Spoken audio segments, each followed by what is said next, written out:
Welcome to Contractor Cuts, where we cover the good, the bad, and the ugly of growing a successful contracting company.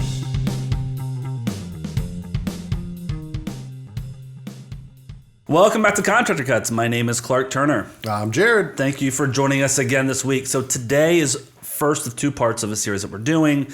We are talking about goals, execution, and discipline in that order. We're going to lay out today what goals should be, what they should look like, what they are, how then should we execute to get to those goals, and finally the discipline needed to do the execution, right? It's kind of a waterfall of importance in terms of without a goal, you can't have an execution. Without execution, you can't, without discipline, you can't have the execution, right? And so they're all lean on each other in terms of creating the company that you want, the direction you want to go. If you don't have all three, it's pointless. Yes, is basically right. It's the idea of creating a goal is great. Yep. But if I don't have anything behind that, it's I'm just wasting my time. I might as well have just not done it. Yeah. Like I want to be a bajillionaire. Okay, great. That's a great goal. Then how are you going to get? What are you going to do to get there? Yeah. Most people, whether they're in construction, whether you're a tradie,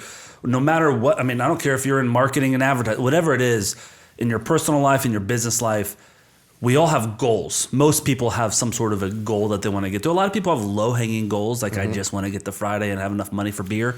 I want to get my garage cleaned out. I want to get my garage cleaned out. Whatever it is, we all have some sort of goal.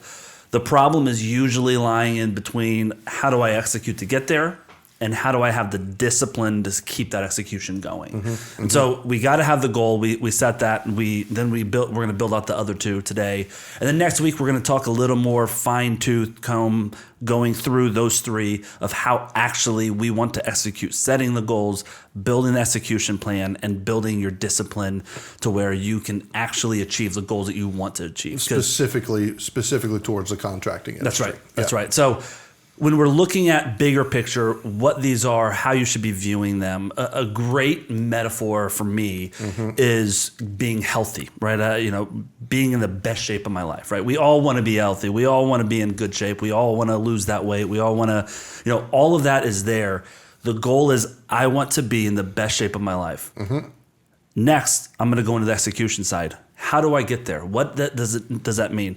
When I say I want to be in the best shape of my life, and if my goal is by next Monday, I'm going to be in the best shape of my life, I'm going to fail at that plan, right? There's no execution. There's no plan around it. The goal is by next week, and that's not realistic.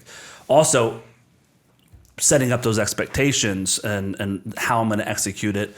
Also, along with that is the discipline of how I'm going to actually follow the execution plan. Right. So when we're looking at the best shape of my life, setting those goals, using that as a metaphor, Jared, how do we start setting some goals? What should a goal look like? How do we set it, and what's the importance of them? Well, I think the very, very beginning of this is, I guess what I want to make sure to mention about this is that anything that you're doing, anything that you desire, whether it is to grow your business, whether it is to be in the best shape of your life, whatever it is, to achieve those things, you have to have a goal. You have to have that goal because of what having the goal by nature of creates, right? It creates a natural movement from being reactive in your life to having a plan and being proactive in the way that you're executing it. So I think, going back to the question that you asked, like how do you create that? There's a bunch of different ways, but the very beginning of it is understanding that whatever that goal is, I'm probably not going to be there today. Right? Like it's going to take time and understanding that. And so maybe my goal is I want to be in a bodybuilding competition, right? Well, that's not going to happen this year. That's probably 2 or 3 years out. So to do that, what do I need to be doing this year? Right? So let me back that back into, okay, this year, I need to just get to the best shape of my life. That's what I want to do. I want to do that. And to be able to get to that direction, I need to get to the mindset of it's not going to happen on its own. I need to be proactive in just because I want it and that's what I desire by the end of the year doesn't mean I'm going to achieve it just because my heart wants it. Yeah. I actually need to create some movement and action behind it, which requires strategic planning. Yeah. Well, and along with strategically planning and setting up these goals allow us to move from being in a reactive state to a proactive state, right? With a goal, it's I'm currently here. I need to be here. I need to be at the next spot, which is movement from where I'm at today. Most contractors that we come in contact with, most guys that we're coaching start out in a way that everything's reactive. I'm putting out fires. I'm handling this. I got to run to this estimate.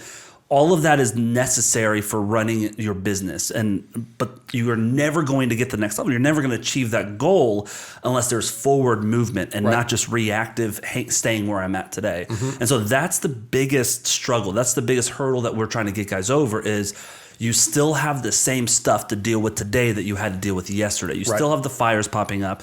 You still have the customer complaining that you need to run out to their job site. You still have crews that quit on you. There's still the daily running of your business that you have to handle.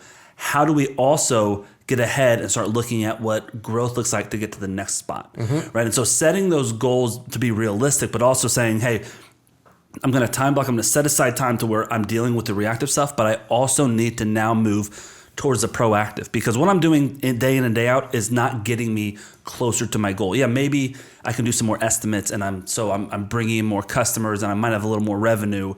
That is not building towards a goal of financial freedom, setting yourself up to be able to step out of your company, setting yourself up to be able to sell your company in the future. Landing some more estimates today doesn't necessarily mean that's where I'm headed. Now, that could be part of the process. That could be part of the plan of I need more revenue to get there. Right. But the revenue is not the goal. The revenue is the steps to get you to the goal. And so how do we get to the proactive part of building towards those goals as opposed to constantly living in the reactive? Well, and that's one of the things that we say is that, the growth and direction of your business cannot just be the solution to the growth of your business cannot just be, well, we're just going to work harder. Yeah. Right. I'm going to work more hours. I'm going to work harder. I'm going to try and be faster. I'm going to, or, like going back to the gym metaphor, I'm going to go more often and I'm going to lift heavier weights. Yep. Right. You might achieve your goal there, but a better way about going there is, okay, my end goal is that I want to be in the best shape of my life. Well, to do that, I need to work on how do I get there? What are the aspects that need to happen for me to be able to achieve that thing? Well, going to the gym and on a regular basis, yes, that's a good thing. But maybe I need to hire somebody to help me know what to do when I get in the gym. But I also need to start eating better. I need to find a better routine of the intake, the fuel that I'm bringing in my body. I need to be on a better diet in my plant, right? And so you're assessing, my end goal is this. But to get there, what are the hurdles that I need to get over? What are the things that I need to create proactively that I'm doing on a regular basis that by nature of doing those, it's going to get me to that goal faster, right? Can it be, well, I'm just going to work harder. I'm going to go to the gym 2 times a day and I'm going to lift more and heavy weight every single time. Could that get you to that goal? Maybe, but you might wear yourself out getting there, right? But being able to look at it and create an actual plan of what are the hurdles that I need to get to.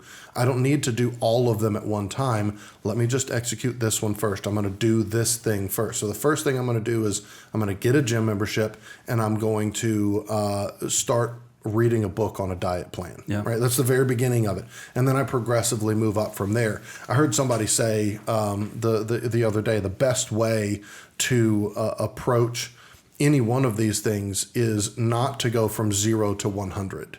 And today I've been I've been eating Twinkies and living a crappy life forever. So today I'm now going to do everything. I'm going to start running every day. I'm going to go to the gym every day. I'm going to start only eating chicken and broccoli.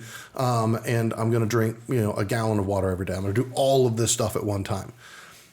It's add in one aspect of it. And once you get that one down, then add in the next one and then add in the next one. And as you're doing that, that's how you build your plan up to hit that executable goal at the end. Yeah. I think a lot of guys starting out in this industry, the goal starts out and stays at often, I need enough money to live, and then I need enough money to maybe take a little vacation with my family, and I just need a little more money to do X, and I need a little more money for a truck.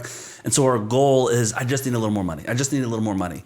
The problem with goal setting of I just need some more money is that when I actually get to a spot where I have some growth and some extra cash, great, I got my money, cash out. I'm going to take more money. I'm going to buy that truck. I'm going to go on that vacation. Start over. Let's keep trying to build up more money, right? And so the goal of I want to start a business so I can be independent, not have a boss, do what I want to do, earn as much as my value is, and I want to make money. That's a great way to start a company. That's not a great way to grow it to something bigger than what it is today. Right.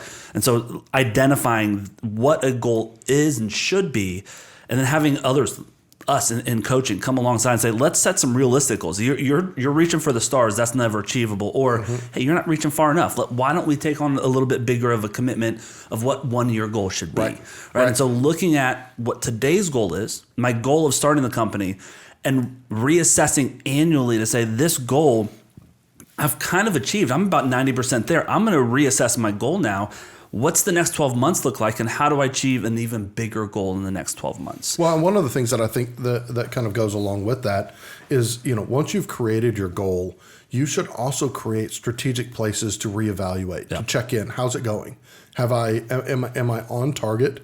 Do I need to adjust? Do I need to change what my end goal is? Do I need to change what I'm doing because I'm rolling too slow on it? And again, going back to the health example, let's say in January I said, you know what, by the end of this year I want to lose 100 pounds, right? And so my plan is that I'm gonna lose 25 pounds every 3 months, right? Every quarter. So when I get to the end of the quarter, let me assess that. Where am I at? Well, I was supposed to lose 25 that first quarter, and I'm at 35. Great. I'm killing it. Keep doing the same thing. Then I go to the second quarter, and I only lost 10 pounds. Okay, why did that happen? Well, I had a bunch of parties right? And you just go back and look at it. Is there something that I need to adjust? Is there something that I need to amend so that I stay on target? Because things happen in your personal life or in business. Things happen that are going to slow or change the trajectory of your goal. But by having those, I've got the overarching 12-month goal. But then, once a month, once every 3 months, or at least, every 6 months, check back in on those goals. How are you doing at executing the things that are getting you towards and moving you forward? Yeah.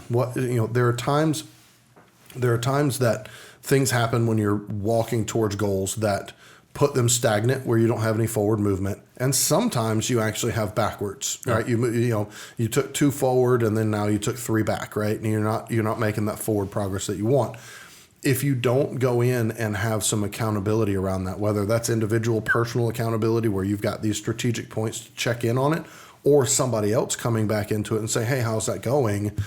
You can all run down the road, and there's no way of knowing and solidifying the fact that I'm actually going to make this mark happen. I'm going to create this goal, and I'm going to hit it. This whole concept is where our annual retreat started. I mean, we started doing the annual retreat when we were just in a contracting company. It was just me and you to start with. Probably 10 years ago, at least, if not longer, to where we would get away and say, okay, I want to zoom out of the fires. I want to take a vacation from the day in and day out, go away for a few days, and look at where I've come this past year and where I'm going this next year. And so we sit down every January, go on our annual retreat. We bring everyone with us who we coach. If you're not in our coaching program and want to come, go to our website and sign up. We allow anyone to come on this because this is a spot where you take yourself, your business partner, bring your wife, whatever it is. You get away and you game plan. And we say, okay, what is the goal of 2025? What is the goal that's going to be accomplished in the next 12 months? What was the goal of last year? And why did we get there or why did we not get there? And what's the difference? And so we look at it and we say, okay, this is our goals that are realistic to achieve in 12 months. So where do we got to be in 6 months? We break it all down and we lay out realistic versus non-realistic goals, how to achieve them, how to lay them out. And then how are you going to be disciplined around it, right? So we have the goal setting, the execution plan, and then how are you actually going to achieve the execution plan?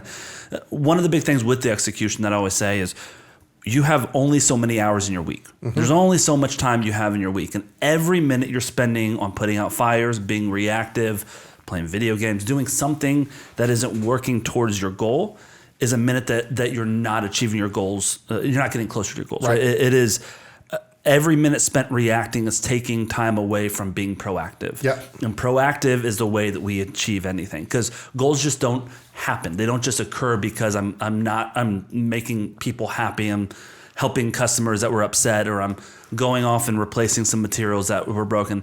That's needed stuff, but none of that is working towards your final goal, which takes effort, brain power, motivation of you sitting down and working towards intentionality. Yeah. Well, and that's, we say a lot, and I'm pretty sure you just said like it's the working on your company versus in your company. But the other way around, going back to the health analogy, going to work and being at work behind a computer or whatever you're doing, right? That's not necessarily working on my health. Yeah. But that's okay if I've got a plan that every morning I get up at 5 and I go to the gym and I do my hour, and then I go home, and then I've got spaces where I have planned to be working on my goal. Yep.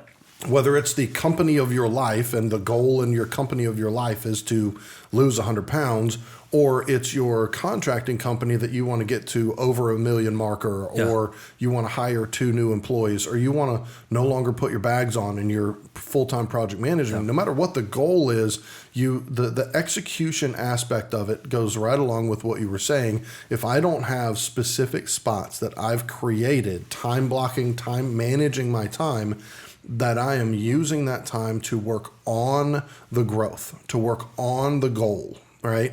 Then every moment that I spend outside of that is delaying the execution of that goal. Now, the reality is in our business, reactionary things are going to happen. Our business is going to take our time away from us. There are going to be fires. There are going to be issues, right? But if you've pre-planned that here are the spaces that I'm going to execute the growth of my business, and you stick with them, and that's where the discipline comes in, you're okay to do some reactionary things, because I've got the space to do the reactionary things because I've also created the space to do this thing that's going to keep me on the forward movement trajectory. Yeah. We have guys coming in that say, Clark, I've got so much on my plate. I'm doing so much. I don't today have the space for growth. I don't have the space to be able to build for this, to lay this out. It's great. Let me get out of this season, and then we can start working on that. And what they see is this overwhelming, I've got to stop everything I'm doing and start working towards growth. Right. And it's like, no. That's part of growth, is that we can handle what's on our plate. Well, and the reality is, if you have the money and time to do that, it will get you there faster. It's true. Yeah, right? If you can say no to every job, we're going to shut down for 2 months. Stop working and just create all this stuff. Great, it will get you there faster, but that's not reality. Yeah. So add it into strategic places into your business that you're still executing your work, you're still bringing in revenue and income, but you're also making forward movements in your business. Yeah, it's going back to our metaphor of being in the best shape of my life. Yeah. If I say, Jared, tomorrow I'm going to get you in the best shape of your life, and what I need from you is 4 hours a day for cardio, for lifting weights. We've got a bunch of stuff I want to do. You say, there's no chance, Clark. I don't have 4 hours a day to handle that. Yeah. What we say is, no problem. What we need is 30 minutes a day. Can we start with 30 minutes a day, Jared? Okay, tomorrow morning, get up 30 minutes earlier, give me cardio, and we're going to do lightweight lifting, and then you're going to get in and go to your job. All day at your job, you are not working towards your healthiest you've ever been outside of lunchtime. You might try to be healthy, but most of your day is not building towards being the healthiest. It's those small pockets that we steal some time. We're going to do wake up a little bit early and handle 30 minutes of exercise. I want you to take 30 minutes during lunch and eat right. After work, I need a small amount of time for you just to be a little self-disciplined, to not swing by McDonald's, but instead, let's go make a salad at home. Yeah. I need these pockets where we're working on the growth of what our goals are, and then the rest of the day is handling what I'm normally handling. Well, and normally when we bring a new client into the coaching program, especially, it really doesn't matter what level of growth that they're on. I typically tell people, whatever the amount of hours that you're spending in a week, you need to have 5 to maybe 10% of that as the time every week that you're spending on the growth of your business, right? So if you're working a 50-hour week, you need 2.5 hours a week, right?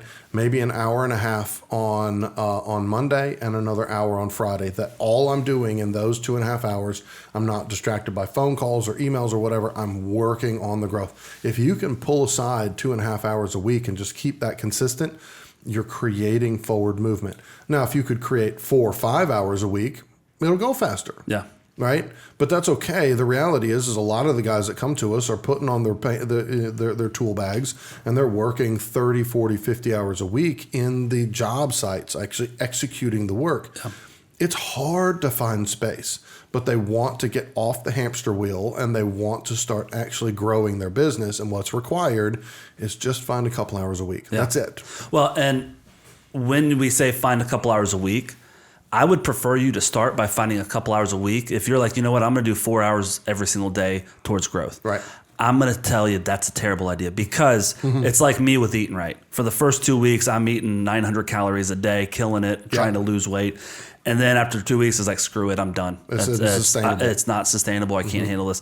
Same thing with business. If you try to shift to where everything you're doing is going to be proactive, the fires are going to keep burning brighter and brighter. That's right. Proactivity helps us eliminate future fires to where next week, 3 weeks, 5 weeks from now, because we are proactive in some of the things we're doing, we have a little bit less fires next week. And the following week, oh man, we had no fires this week. The following week, maybe a small fire.